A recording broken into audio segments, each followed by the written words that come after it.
frère Fortune Bala, Nalingako Makasi, je suis ton frère, Pia Mbemba.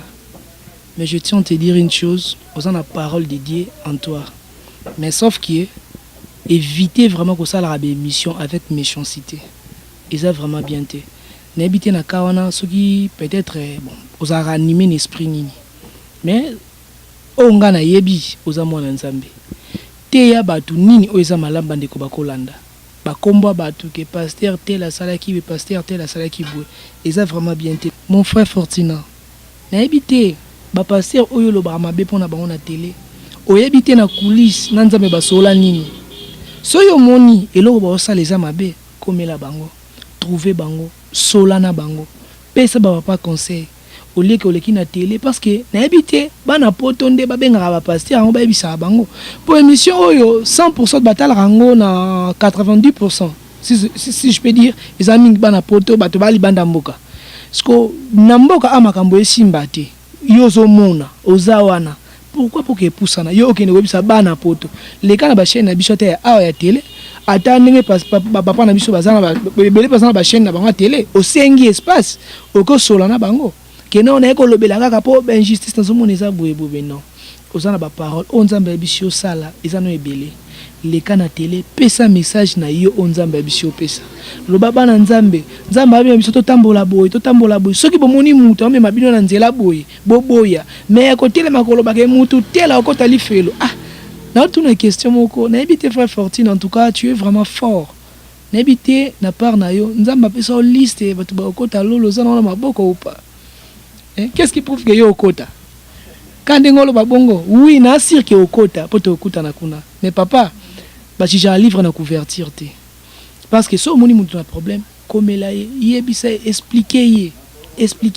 Je sais biso que mutu alingi ko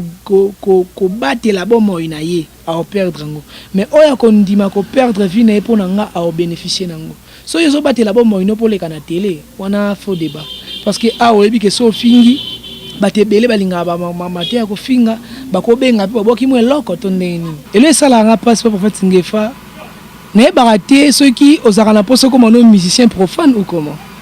prophète ngefa oza bien na sepelaka no makashi papa na ngai tango le kaka ba makamsu obimisa kana kata télé webi ke peuple nzambe o ba suivra yo exemple ni opesa bango eloko papa mo bola mkina tongo papa na yé pas bana na amesana ko finga bana yo tamutu yakawa yé barango papa wana bana wana obota bazala ka ben poli parce yo jar ya bana nini oye ko encadrer na kati église papa na nga pasteur papa na nga prophète première eloko Christ a présenté bisoto somba ezana au royaume des cieux donc soki to luki yango nde na sima oyo nyonso etikali ya mokili tozala biso lokwa matabisi.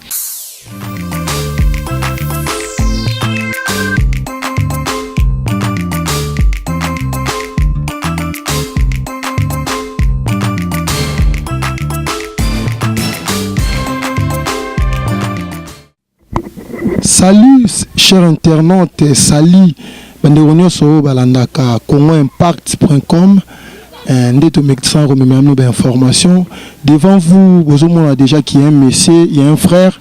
et surtout qui au loba tout l'excès micro directement pour na tout banda lisolo na biso. Bonjour frère. Bonjour messieurs les journalistes. C'est un mingi ya royamba na émission na biso moi présentation bato ba ebioté ba découvrir yo. Bon, je réponds au nom de frère Pia Mbemba, naza frère ou serviteur dans l'église Cité des Accomplis Tordeur, précisément dans Katiaki Senso. Merci beaucoup frère Pia Mbemba. To ben to landioti awa na permanence pour na kosola na yoka likambotali marche ya l'église lelo na RD Congo en Afrique, pourquoi pas aussi dans le monde, mais tellement que to zoaminde na RDC to lobela mingi ba église na biso ya RDC ba église yezo marche ndenge selon yo frère ba église au monde marche ndenge. Eh ben si je peux dire église comme étant yango moko esprit de l'église corps de Christ dans l'ensemble. Pour nga na omona que église est en bon état mais sauf que eloko nyonso nzambe bundisama kaka parce que même yemo bisi Pierre qui est sur toi Pierre je bâtirai mon église donc vu que yemo konde atongaka yemo konde aza maçon par excellence de eloko nzamba tongi na maboko na yemoko na yebi bien que yengo ko bebate mais sauf que ba comportement mususu otozomona ya ba ndeko mususu pe kaka o baza na kati église yango ne vraiment des fois ezope sabiso vraiment moi passe mais dis-moi église dans son ensemble ça va. Ouais, merci beaucoup l'église dans son ensemble ça va mais ba critique otolanda na ba TV ndenge ba critique ka ba sali na nzambe ndenge ba critique ka ba pasteur aminene otoyebi na Congo par rapport à ba comportement na bango ya mabe si on peut dire par rapport à moi ba kambo oyo to mona o biso vivara o eza vraiment dignité pour les pasteurs yo na part na yo point de vue na ezala. Bon, critiquer un pasteur à la télé pour la mona ango eza position moko déjà ba naïf parce que chrétien que je suis so na moni mutu mozo critiquer mosala nzambe et ça la ngai vraiment na mona ngelo ka sikate pourquoi yemo Christ biso biso que na makomi vous serez haïs persécutés mais tenez bon donc ayeba ki vraiment ki makamone ko salama po bayebaka mosali ya malamu ezalaka soki ozo résister devant ba persécution donc tant na mona rabongo des fois et puis ça nga pasi na otala ki etamboli ya batu to elobeli ya batu vraiment koleka na télé koloba mabe moko sur un homme de Dieu omoni lelo excusez-moi messieurs les journalistes sont même monde ko continuer vraiment oloba Saoul na makomi azalaki un roi au nzamba ponaki par rapport à demande à Israël prophète Samuel nde akendaki akutani naye ayeko wendre ye et okomana tan moko boye ayeko commettre péché moko ayeko commettre mabe moko le même roi au nzambe ye moko a ordonné batia mafuta likolo mutu na ye a désobéir nzambe ye moko ayeko ebisa prophète Samuel qui atiki Saoul abandi ko regretter jusqu'à ce que nzambe ayeko ponani David mais comme on attend moko David a sali exploit oyo asalaki abomi Goliath tout ça Saoul a komoluka koboma David parce qu'on comprendre que le royaume n'est comme en danger mais elo beno sepelisanga nzambe abande ko livrer vraiment David beno livrer pardon Saoul na maboko ya David mais lo mona no sepela na David chaque temps on kutana Saoul na lobaki na ko mettre le boko na likola wende diete malgré azaki wende die o nzamba tsaki déjà côté abike na koyi kozwa épée na ngatinga na bomo pe epsi Saoul abi opportunité to occasion on na zui yo yango zo luka po sala nga mabe mais nga na kutai na yo na comprendre koza wende di na ko mettre main na nga sérieusité maintenant na mona ke bato ebele lelo ba comme ko leka parfois na ba télé ko finga ba sala nzambe belé bon dans mon comportement wana eza un peu bien pénaté eza bien pensé pour na bana nzambe wana pena na mona onde bien te. Ouais, Tolandio expliquer un peu Moulaï, Kofinga c'est un peu trop dire, mais Tolo Belaming critique. C'est-à-dire, Moutado critiquer Bizaleli Yamabe, Tomi Salamro Yamabe, Oyo, ba pasteur na biso eminene lelo na Congo, ba omiko la kisa biso donc c'est-à-dire la manière dont bazo vivre. Moi critique wana nde bato omi olekela na TV bazo critiquer. Na part na yo o condamner bato ba critiquer to yo pe oki oza ba critique ko sala likolo ya ba pasteur wana eminene. Eh ben ko critiquer ko condamner pasteur moko ya munene asali likambo. Na lila lo biso boy. D'ailleurs tant lo ba pasteur eminene to sala religion na nini. Omoni na misu na biso to bengaka un pasteur munene aza oyo peut-être ça la plein or nzambe pona yata la motema ayebi banani o bazaya ye na banani o bazaya yete passer à la télé la bandi ko loba na ndi o sala critique sur pasteur ce qui vraiment nga na comprendre que papa nanga pasteur wana a sala mabe il faut na approcher na sola na papa que non papa en tout cas et lokomo bo sala ki na sepele nango vraiment teto na mona ki opena bien par rapport à l'écriture. Papa wana ceux qui aza vraiment appelé de Dieu a oui ça bisoti que non en tout cas excusez ngandeko na sala kiango bo pona boye bo arranger ce n'est pas dit qu'il est passé à la télé n'habité tomba les canaux internet va fingaka bozwaka balien botindelaka bapaster yango basentir tondenge nini parce que même personne oyo baza critiqué tomona bafidèle na kati église baza na bango kaka sikoyo so oleki na télé aux 8 ans ebele ya kofingaka ya kocritiquer nayebi te so na basens nini ke non eloko boye papa asalaki azalaki mabe toza bato faut to comprendre eloko moko ke moninga mosusu kosala mabe faut na corriger avec amour parce que eza commandement oyo Jésus-Christ de Nazareth atikela biso que aimez-vous les uns et les autres baloba te ke bolingana kaka bino banani to bino tobokota na église tel po bino bato bozana nini tangu la bato balekana batele bafinga tuna yo père spirituel no eza nani papa na o eza nani papa na yo wana so moni na problème oleka peka na tele ke lobela papa na o sko poni na ba pasteur na bango balekana batele te po baloba supposons que ngane naza le fils du docteur Pierre Ngoma et que je salue à passant mon papa na moni papa na nga na problème moko boye na leki na télé na bandimba moko loba d'autre part eza kitoko te eza erreur oyo mwana Noé mwana asalaka amoni nidita papa olia couvrir papa ya bimil banda kebeta lisolo or so moni mabe faut couvrir yango eza par mablo ozo kitisa même force église na tan lelo yango parce que aucun musulman to mona ba na télé baleki bando finga na entre bango mais pourquoi nous les chrétiens si nous le faisons ezalaka pona nini poto lukaka en plaire Christ donc Christ a okende abisi bango abisi ba disciple ni bino nyonso bozala ensemble na chambre haute bozana na lisanga ezande batu ba sataniste ni bazana na principe moko il faut pona mutu il faut séparer pour mieux régner biso esengaka photo signer pour force na biso ezala parce que ceux qui tokangani te même dans la mettre simbanité ezala passé je tiens à vous dire une chose nabi que papa na biso journaliste yo potanga quand même potanga na kati ya classe ata moi naza mayele ndenge ni mona mota na 100% la classe quelque chose ali 90% oui c'est bien bon ozaka na eloko kata et ko bendo moi ba point ndembu pe na foi chrétienne nga koza la fort na mathématiques yoza fort na français yeko naza fort na SM musuku naza fort peut-être na histoire musuku fort na géographie pardon il nous faut to sangane sika moko ngai na pesio o nga naza comme expérience ko pesinga oza nango so yoza musika kuno bando tiolanga sache bien que yo okozwa 10 sur 10 na géo so katani pe na français na relevé des cotes na yo l'autre par contre on a un échec grave ko mataper classe T donc il nous faut to sangana po to sala vraiment force wana. Merci beaucoup ndeko na biso frère na biso soki na okiko loba mokie par là parce que nga za nga la partie prité mais nazo loba par rapport on a landara et puis on a monara soki to à l'exemple tokyo tanga kombo ya ndeko moko Fortune Mbala autrement je peux dire yé asala trop d'émissions pour na ko critiquer ba pasteur ceux qui n'ont ko critiquer que c'est un peu dur mais pour la peut-être que loba na ba pasteur ou soit que tali sa peuple de Dieu mabe ou ba mabe ou ba pasteur bazango soit ko kebi sa peuple de Dieu peut-être ba kota na ba jemo boete ou ba pasteur ba la biso lelo histoire na ba jeune on a peut-être MSU ya ba maramna bon ba sala rande mo lili na nga bonzambete mais parfois comment oya PMSU kota na ndemo bo na musala ya nzambe je sais pas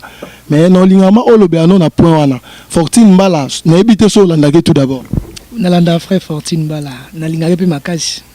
vraiment merci beaucoup so landaka so ki moi lilobe ke ozala na part na ye par rapport ndo landais j'espère tellement de landais c'est ko ebinini o alobelaka et puis mission ne ezala rani so ki ozala moi liloba po na ye ke ozala ni frère Fortune Mbala na lingaka makasi je suis ton frère Pia Mbemba. Mais je tiens à te dire une chose, osant la parole de Dieu en toi. Mais sauf que éviter vraiment que ça la mission avec méchanceté. Et ça vraiment bien te. N'habiter na kawana ce qui peut-être bon, osa ranimer l'esprit nini. Mais onga na yebi osa mwana nzambe. Te ya batu nini oza malamba ndeko bakolanda. Bakomba batu que pasteur tel la sala qui pasteur tel la sala qui boue. Et ça vraiment bien te. N'habiter tu es une personne oyo ozara vraiment wana na maloba nzambe oza vraiment wana na ozara na ba verset biblique ozara ba verset biblique o s'appuyer na ngope o soutenaka yo mais moi qui suis votre frère na komi tombola te na epe koloba na yo te ke na ndeka ke na osala ka mabe na kitisa ote na bi ninte oyo monaka révélation na yo pe na ebité so nzambe na yo nda benga na ministère pour oleka pour na ko critiquer te pour na loba oyo lobaka mais nako sungo na conseil moko parce que baloba mutakoka za raté hein mutakoka za surtout dans le domaine de la foi chrétienne donc mutu oyo azali kolo na biso nyonso il s'appelle Jésus-Christ Nazareth biso nyonso tosungana kaka tosunganaka soki okotala histoire on entend loba awa ya David na Saoul na 2 Samuel chapitre 1er babi a tomona David nem to David bayo tuna David bayo ko apprendre David que Saoul a kufi 2 Samuel chapitre 1er toko banda na verset 3 David lui dit d'où viens-tu et il lui répondit je me suis sauvé du camp d'Israël. David lui dit que s'est-il passé? Dis-moi donc. Et-il répondit le peuple s'est enfui du champ de bataille et un grand nombre d'hommes sont tombés et ont péri, Saoul même et Jonathan, son fils, sont morts. David dit au jeune homme qui lui a apporté ces nouvelles comment sait-il que Saoul et Jonathan, son fils, sont morts? Yokasko réponse. Et le jeune homme qui lui a apporté ces nouvelles répondit je me trouvais sur la montagne de Gilboa et voici Saoul s'appuyait sur sa lance et voici les chars et les cavaliers étaient près de l'atteindre. S'étant retourné, il m'aperçut et m'appela. Je dis me voici. Et il me dit qui es-tu? Je lui ai répondu je suis Amalécite. Et il dit approche donc et donne-moi la mort. Car je suis pris de la vertige, quoiqu'il est encore plein de vie. Je m'approchai de lui et je lui donnai la mort, sachant bien qu'il ne survivrait pas à sa défaite. J'ai enlevé le diadème qui était sur sa tête et le bracelet qu'il avait au bras, et je les apporte ici à mon Seigneur. Yedanga osala makambo wana abiki na kute na Saoul ayoka vertige abengi ngai atuni nga so nazana na ebisi ke naza Amalécite pe Saoul ebisi ngai bomanga abinga na zumbeli na bomiye nde na longoli nini ekoti na ye na longoli ekoti na ye ya kibokonzi na bracelet na ye na memi yango pa na o Seigneur nanga tanga ma nouvelle akati David obetele maboko en tout cas tu as raison de faire ça mais tu as réponse à David. David saisit ses vêtements et les déchira. David a subi la main n'est pas pendu et tous les hommes qui étaient auprès de lui firent de même. Il fit dans les deuils, pleurèrent et jeûnèrent jusqu'au soir à cause de Saoul, de Jonathan, son fils, du peuple de l'Éternel et de la maison d'Israël, parce qu'ils étaient tombés par l'épée. David dit au jeune homme qui lui avait apporté ces nouvelles, d'où es-tu? Et il répondit, je suis le fils d'un étranger, d'un Amalécite. David lui dit, comment n'ont-ils pas craint de porter la main sur loin de l'Éternel et de lui donner la mort? Abi pona nini yo bangite ko zaloboko na ko tsango likolo ya oin de l'Éternel pe obomaye.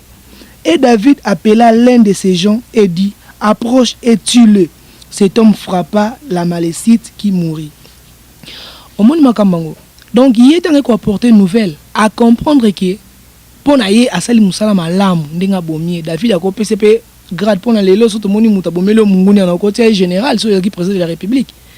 Mais David n'a tourné à l'objet on de l'Éternel batara maboko siriété. Mon frère Fortina na habité ba pasteur oyo lo ba mabe pona bango na télé o habité na coulisse na nzambe basola nini soyo moni eloko ba osala les mabe komela bango trouver bango solana bango pesa ba pas conseil au lieu que oleki na télé parce que na habité bana potonde ba benga ba pasteur on ba ebisa bango pour émission oyo 100% de batala rango na 90% si je peux dire les amis bana poto bato bali banda mboka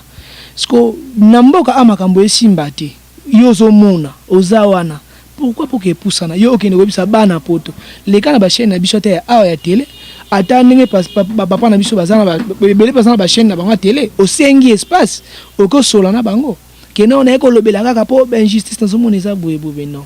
ozana ba parole on nzambe biso sala eza no ebele les kana télé pesa message na yo on nzambe biso pesa loba bana nzambe abi biso to tambola boye soki bomoni mutu ame mabino na nzela boye boboya mais akotele makolo ba ke mutu tela okota lifelo na toute une question moko na ebité frère Fortune en tout cas tu es vraiment fort Nebité na part na yo, nzamba pesa o liste batu ba okota lolo za na maboko ou pas. Qu'est-ce qui prouve que yo okota? Quand ngolo ba bongo, oui na sir que okota, poto okuta na kuna. Mais papa, ba jija livre na couverture te. Faut fungola, okindo tala. Nebi ke bandeko wana ba papa wana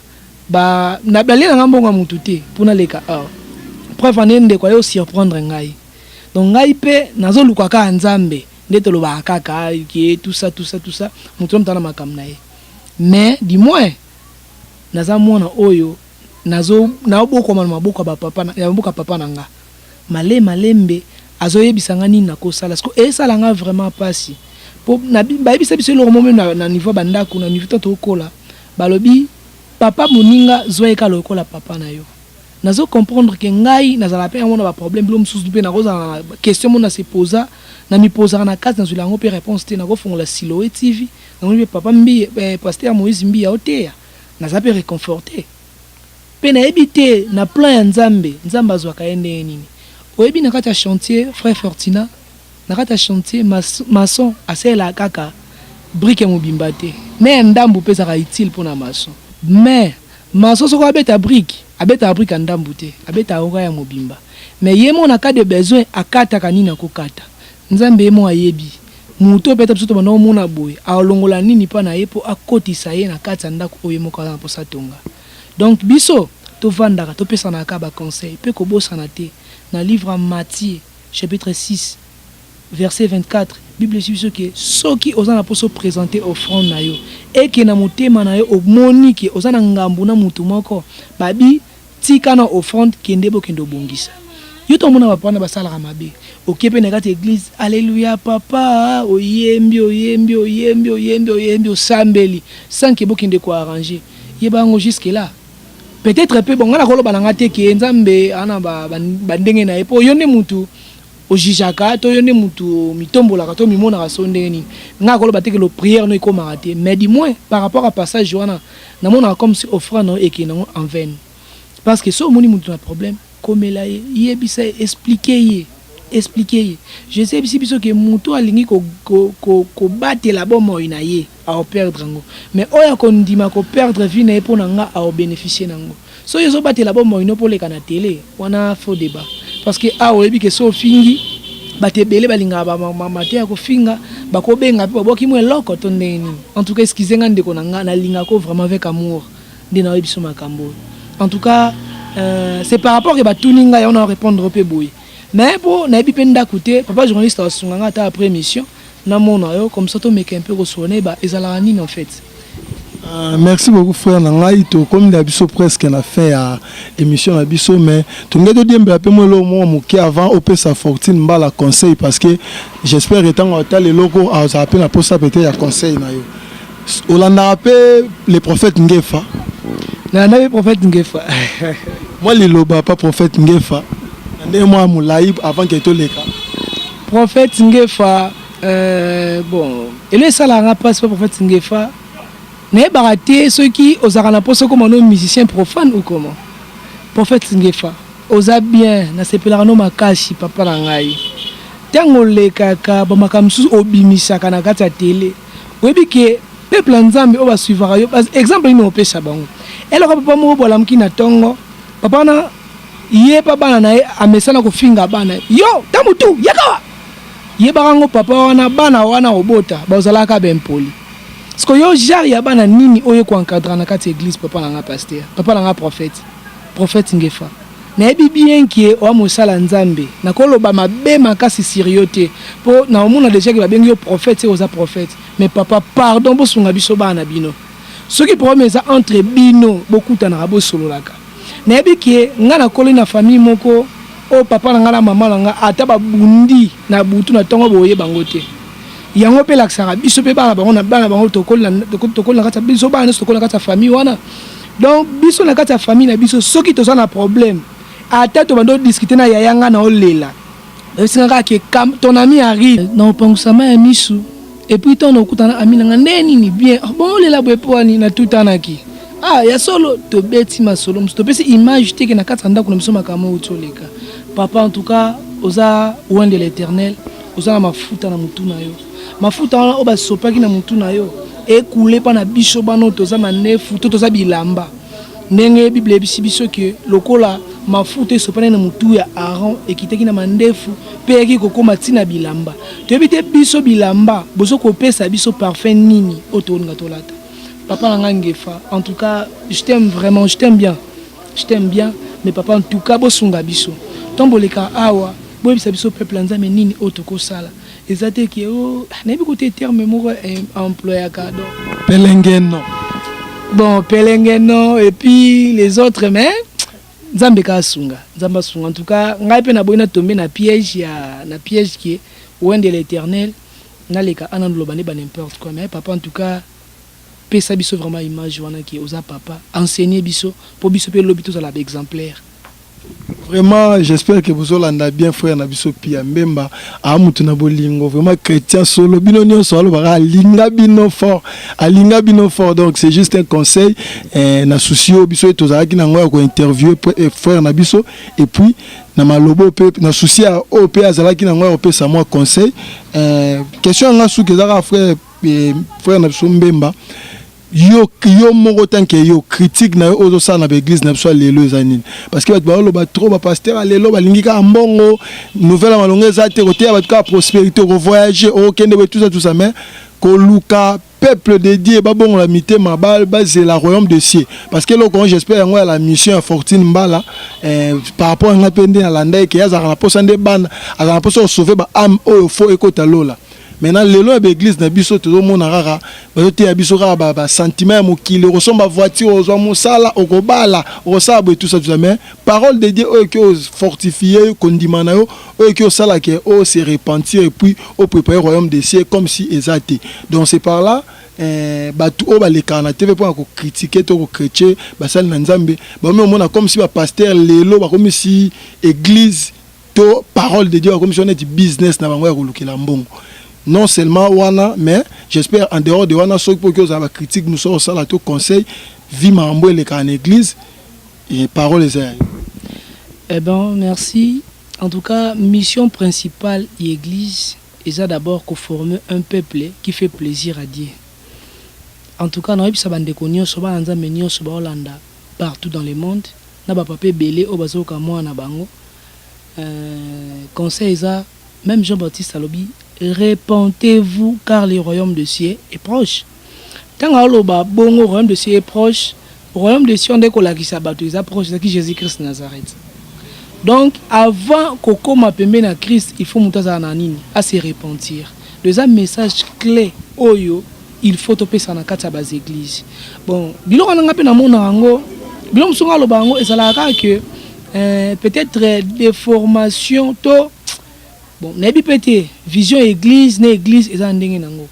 Ezandenge nango. Nga pe na ko juger église te ke o baté on na ka lelo baté sur la prospérité comme koloma ko na bi ke te basali mabete. Na ebité po mko wana kota na prospérité baté lundi baté kinini. Problème c'est ça la église dimanche pasteur atei ko bala raté ko bala obota raté ko bota bon. Mais na kato maloba za ba église muso to yebi ke style na bango eza yangwana. Donc style na bango so landi matin na bango presque nyonso eza ka yangwana. Parce que net église a bon conseil ni ko pesa to mo critique ni ko sala par rapport à batu oyo ba église oyo eza na style wana. Conseil na pesa Bible sibiso que chercher premièrement le royaume des cieux et la justice de Dieu. Et le reste vous sera donné par d'ici. Léon limité qui est ce qui moto a sombi et le côté ne pas passer l'établis. Donc la première des choses, première et le Christ a présenté bisoto somba, ils ont un royaume des cieux. Donc ceux qui te luki ango, ndena sima, oyo nyo souhaitikalia mukilito zonam solo kwa matabisi. Bandeko, okofana na mukili o 100 ans, yeba ango ezaka éternité te. Okofana na mokili osali 10 ans 15 ans 20 ans ozalaka limité okozwa biloko ebele na mokili ata na mokili yango yebaka ozono nyonso te nalika na loba eza lokwa mutu tango totambolaka po mutu akoma esika ozokende supposons que nga aza na kisenso na posa na koma matete to na matete na posa na koma lemba to limité makolo mte sunga biso parfois na otambola même makolo enyata mabele nyonso te ena bilo musu esotaka même na kata mokili okobando sambela kandenge nini ozono nyonso te okoza biloko ebele mo ozo nyonso te ndambuka oyozwa kumisela nzambe bandeko bate ya bongo ki eza message clé ezaka wana ke monde toza boye obalaka te kobala obotaka to obota naika nebisa bango ke après cette vie il y a encore une autre vie qui nous attend à l'au-delà eza na vie moko ezela biso to kufi soso to kufi compte randi nini to mema ke papa nga na balaki basi 3 to 4 ya onza babetele maboko ke en tout cas merci obalaki soit nga na balaki na même ligne tonga la balaki na ba flat tonga na kendaki et d'ailleurs na habité mukolonini mutu est-ce que na habité bon ngana na vana na poto te na pe na kenda na ngate na kolo bateke za la ati bana poto bino mboyebi est-ce que et arrivera pe ke mundele mo alinga ya Congo alinga na kini fa sambela na kota ba retraite ke nzambe na kende kini na sala so bandeni peut-être ça on cas pour na pasi to pour na mboko ondenge tambola to bi pe Afrique en tout cas motema mabende comme activité principale na batu nyonso peut-être yango nde mutesala bongo mais di moins poto États-Unis tout ça et ça non kana se prêcher mutu nini oya ko sala pour amona nzambe parce que pour na okuta na nzambe même quand normalement mutu so linga kuta na mbisi bavanda ba solo bavanda na mbisi disons asa les tida ba poisson faut la ta corps le quoi ba sous-marin là faut la ta se déguiser le quoi mbisi nde ovanda bien na mai donc même pendo toza ba citoyen de cieux auto vivara awa na mabele normalement faut to refléter ka image lokola likolo kuna ndenge zalaka ne likolo ezalaka nde biso photo zala na habité pona mutu eloko bilone sto mona kata mokito bango za nango passager nyoso to mona kata mokili za na tamoko to mona ngo lisute pe to kuta nango lisute po ava biso to zala ba misu bazalaka batika ngo pe donc c'est que biso pe mokili ndelo mokili esukite mokili zo continuer kaka mokili zo continuer donc totalement nos choses prioritaires les choses prioritaires ça ba choses oyo et c'est la bis et c'est ba choses oyo nous chrétiens il faut que ça comme à titre d'exemple cherchons du jour le jour la sanctification Bible nio sonné tout le monde rango de Genèse à Apocalypse et le belaka biloko mi balé mais c'est les journalistes nini sala tika biloko mi balé ka ngo Bible pe sibiso sala malamu tika mabe donc soki muto fandi ka comprendre que loko eza mabe na sala te tika so moni ke ti eza malamu sala donc biloko mi balé ka ande Bible beta c'était bandana Genèse bando tambo so que non Abraham akenda kiboy asala kibo ezaka so pasteur a telemi andi ko enseigner a biso nini oyo tika na nini oyo sala mokili eza mabete tout ça ngata mokili to za peine besoin to lia to lata mais yango ndete sa prioritaire so ikutu na ebité nzete sala la prière nini po nzamba changer ba fleur nango na ebité bandeke ba sala la prière nini nzamba yebi na makombe biso ki apesa kabana na yo wana ilali bango pongi donc nzamba yebi bien que soki au lié comme on a Exode chapitre 23 vous servirez l'Éternel votre Dieu, il bénirait votre pain et vos eaux éloignerait les maladies du milieu de vous donc il faut to banana ko servir so to bandi ko servir nzambe tandis ko sala makambo o nzamba lobi en échange nzambe pas opesa biso parce que yebi yemte sala munoko pe senga rapé côté loko pour la libumu se retrouver pour au lieu pété banda tango tipo quoi na habité soki o adora pendant 45 minutes o adora pendant 2 heures ou 3 heures du temps o comme bien place moko za la pe limité donc nzamba yebi. Vraiment, merci beaucoup, frère Nabiso Pi, à part aux autres mingité, parce que comme Nabiso a fait une émission dans le qui déjà, Mambolo, besoin de s'en inspiration, et n'a tout sur la question, mais je signale à nos téléspectateurs que Toko Zoalisou, frère Nabiso Pi, à la prochaine fois, au prochain numéro, pour que tout solo l'année sous avec un développement vraiment Yamarambo Oyo. Et on te remet dans la émission, Nabiso frère Pi à Mbemba. Moi conseil pas ba pasteur oyo et bazotam samsala nzambe comme il faut te conseil pas bandeko o ba ya télé pour na ko critiquer basal na nzambe et puis conseil pas ya biso ou soit ba fidèle oyo bazalaka na église et puis bana nzambe nyonso oyo bazalaka wana pour na ko yoka maloba ya nzambe tout consort. Bon conseil on a ko pesa biso église en tout cas to comprendre que tant to comme nango to comme na tango asuka Christ a lobby, l'heure vient, elle est déjà venue, où les vrais adorateurs adoreront le Père en esprit et en vérité. Choix par excellence au basala en église, et ça église où yo batambola kana conformité na parole de Dieu. nini o nzambe alobi na nini o nzambe alobi te. Peuple nzambe, peuple de Dieu, en tout cas pour na biso to vandisa église na biso na kasa ba critique te, on eza bassesse, on eza vraiment bassesse. Na yebi bien que soto tangi na livre ya Genèse chapitre 19 si j'ai une bonne souvenance, to mona ki nzambe aobimisa mwasi aobimisa Lot na famille na ye. Nzambe tango aobimisa Lot na famille na ye, ayebisa ki nini ba ange ba yebisa bango nini, ba ange to ba obimisa bango babi bo s'arrêter na plein-été mais bo kende na ngomba. Eli koloba nini église eza esika o etombwami, esika o mayele ya église eza likolo par rapport à mayele nyonso. Yango même na Michée chapitre 4 to na Isaïe chapitre 2 pour deux versets na lobela kama presque ndenge mo babi ekozala na mikolo ya suka ngomba eza na kati ndako ya Nzambe. Eli koloba ki fa to kenda na bangomba pona ke bondela Nzambe te, église ezala endroit oyo ma eza na intelligence moko supérieure na mokili, eza na vision moko différente na vision mokili. Église c'est sika moko bo obalakisaka bato makambo ya likolo eno makambo mingi ya sie. To longwa na vie ya bassesse, to koma na vivre ma likolo. Quant au pasteur oyo bazo tambola na conformité na parole ya Nzambe, na yebi bien que Nzambe moko s'en charger na bango parce que yemo rabina makomi ki na yebi même ba peuple Nzambe Nzambe moko alobi ki Jésus moko alobi abi ezana ba brebis mususu bazana bergerie ote même ko ba oyoka mongongo nanga ay mukolo ba ko yoka mongongo ba ko ya awa petoza ba ko ya et pas nanga parce que moi je suis le bon berger. Il peut y aller Christ abi un bon berger ça o apesa ka vie na pour na ba brebis. Donc preuve na salango apesa bon moyenne pour na biso biso pe na tour na biso photo l'accès bolingona parce que aujourd'hui nous ne craignons pas Dieu, si je peux le dire, parce que to ko tali felo to banga Nzambe te po to yebi ke so na banga Nzambe te na okufa mais to banga Nzambe na bolingo o ya lakisa biso. La réponse de l'amour, c'est l'amour. Ils nous ont montré l'amour na ko boya ko épargner propre moi na nae apesi pour na biso. Sko biso pe na tour na biso ndeto comme na kata mokili. Il faut neto vandi awa biso pe faut donc c'est bolingo wana ki en tout cas na comprendre que ngai ni na salaka fautif na jardin. Ngai na salaka mabe. Normalement ngande faki na kufa mais yo ndimi okufa place nanga. Yango basala yango ezaka na système mo ezaka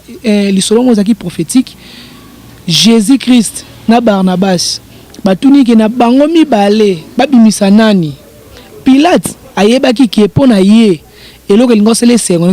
banga baloba Jésus Barnabas ake kufa or Barnabas wa kufa ki masumu lingo continue nango esenga ki muto na sa lisumu te yenda kende donc biso na kata mokili to forma Barnabas biso nde faki to kufa pona mabeto salaki mais Christ sali échange na ye hier matin na croix biso to bimi na prison pe to komi libre nandime soute ke bana quartier ba Barnabas bando condamner les souke na longwa yo ndo za bongo yo za prisonnier na prisonnier te ngal ba na za comme déjà libre depuis biso lo bana Nzambe to komi vraiment libre to za la esclave ya batuté to landa makambo Nzambe ndenge Nzambe biso to loba ndenge Nzambe biso to sala yango to sala to lokelo ka liboso les choses d'en haut total la futilité te et les kanango nyonso to mona eza nango passagère eza mabete ko za na jeep eza mabete ko za na lopango bien eza mabete ko voyager mais yango te déjà prioritaire to privilégier ba chose prioritaire église to matali sous likolo en tout cas Nzamba ozela biso na likolo to longwa na basse to ndo finga na ka entre biso ndo kitana en tout cas wana vraiment yango te mais quant à libota nyonso Nzamba en tout cas na sepel na lingara bino makasi parce que ngala ko vanda te ke na ndo critiquer ndo finga ke o ya za bon pasteur o ya za mauvais pasteur Nzambo abenga ye ine mtayebi na za bon na za mauvais. Merci beaucoup frère Nabiso Piambe. Un mot de la fait pour Anderonio Sobalandio. Moi libota moi fidèle ya église na yo to ba frère ou ba sœur ya église na yo et puis pour que to chité na biso na émission na biso. Mot de la fin eza liko bisaka libota nyonso Nzambe ke à toute personne on a appelé ça bon moi n'est pas Christ te eza moment oyo ndape ça bon moi n'est pas Christ. Christ azamut o azana ba maka yende asimbi nyonso otumona na kata mokili do epa na ye nyonso oto lukezali mais du moins conditions zongo ezali biso to pesa bomo na biso epa na ye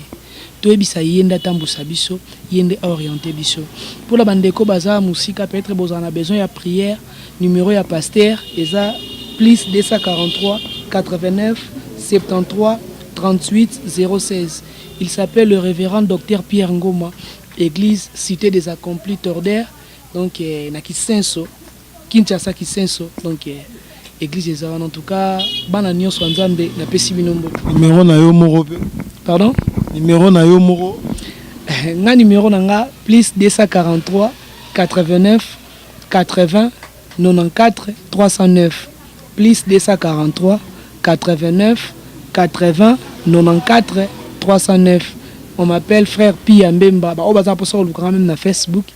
Adresse nanga pe ezaka loka kombo nanga Pia Mbemba binda so beti osalinga demande en tout cas au mona ngai.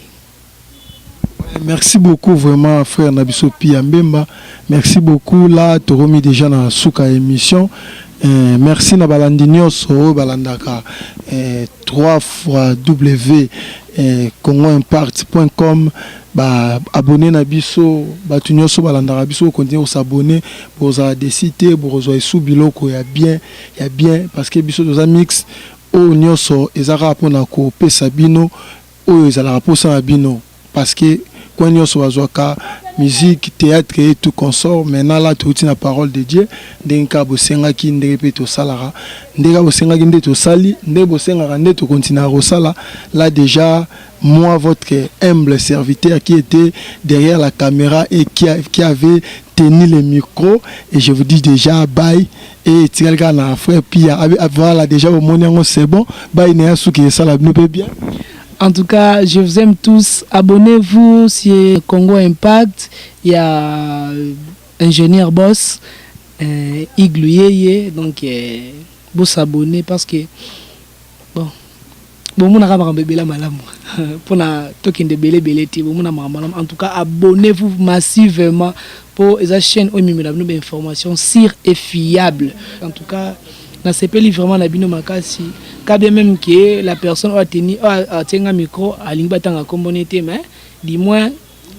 réalisateur Montréal. Donc, vraiment. Merci beaucoup. Ouais, merci, à la prochaine.